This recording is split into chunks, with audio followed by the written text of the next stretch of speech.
मान्यवर, अभी एक फैशन हो गया है, आम्बेडकर आम्बेडकर आम्बेडकर आम्बेडकर आम्बेडकर आम्बेडकर।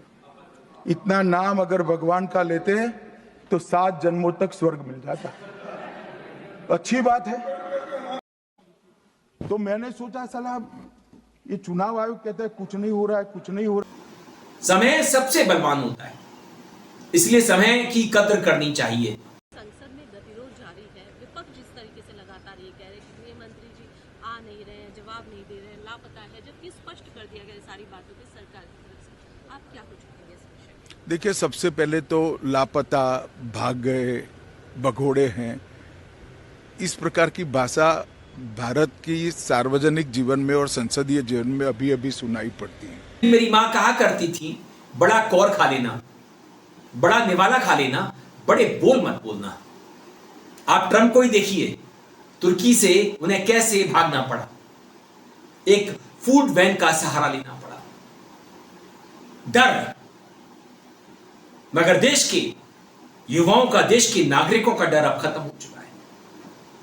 वो 56 इंच का सीना, विपक्ष पर एक अकेला भारी, एक अकेला सब पर भारी, वो छवि तार-तार हो चुकी है, क्योंकि देश के युवा व्यंग्यकारों ने इस छवि को धो डाला है।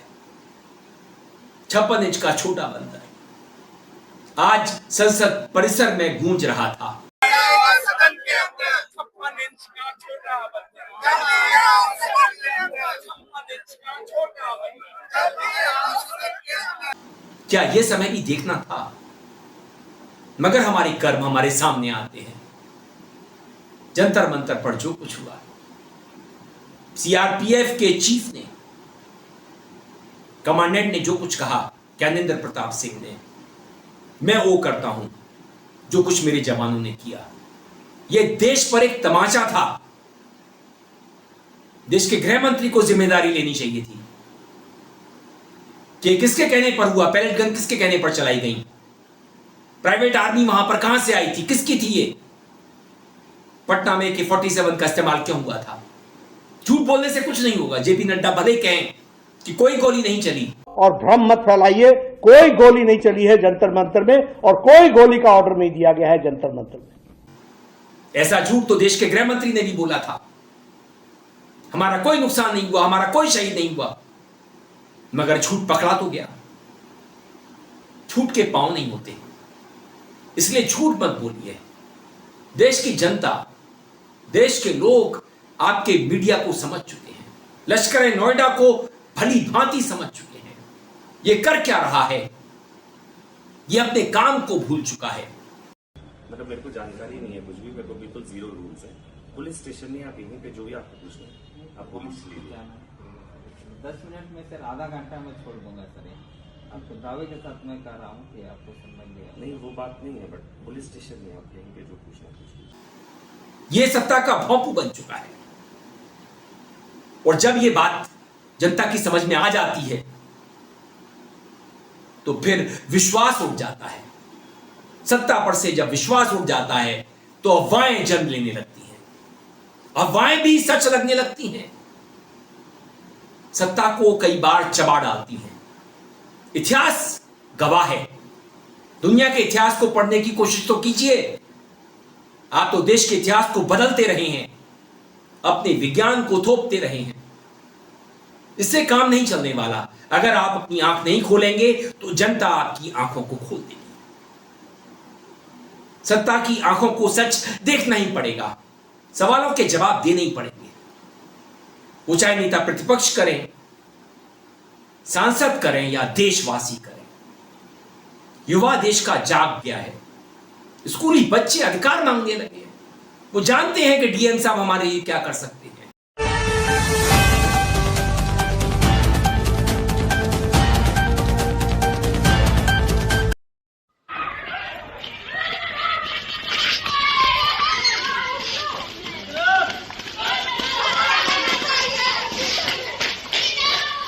डिस्ट्रिक्ट मजिस्ट्रेट हमारे लिए क्या कर सकते हैं। हमारी सड़क खराब है, स्कूल में सुविधाएं नहीं है, मिड डे मील में सब्जी और दाल नहीं है, चावल के टुकड़े हैं।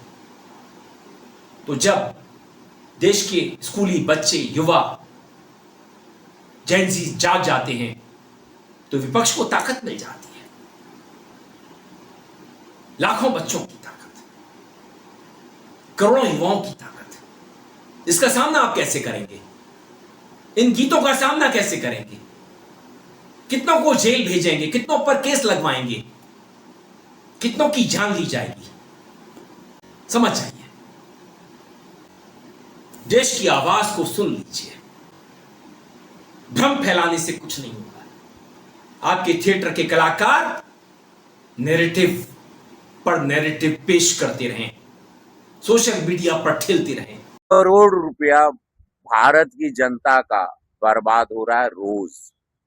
9 करोड़ रुपया संवाद करने के लिए HM साहब हमारे गृह मंत्री अमित शाह जी तैयार हैं। राहुल गांधी देश के सामने बोलते बाहर कुछ है और सदन में भागते हैं। बदलनी पड़ी, जबकि विपक्ष मांग कर रही थी कि गृह मंत्री सदन में आए और जवाब दे। विपक्ष के पास कोई रणनीति नहीं है, उनके पास सिर्फ खलमंडल नीति है। उनका उद्देश्य सार्थक बहस सदन के पटल पर करना नहीं है, उनका उद्देश्य सिर्फ अराजकता और अव्यवस्था उत्पन्न करना है। वीडियो पसंद आने पर आप इसे लाइक करें, दोस्तों साथियों में शेयर करें, चैनल को सब्सक्राइब भी कर दें, बेल आइकन का घंटी जैसा बटन दबाएं जिससे कि आने वाली वीडियो की आपको नोटिफिकेशन मिल सके। आप अपनी प्रतिक्रिया मेल आईडी और कमेंट बॉक्स में दे सकते हैं। मैं था आपके साथ अरविंद, आप देख रहे हैं मुझे अपने ईमान अरविंद दिल से। नमस्कार।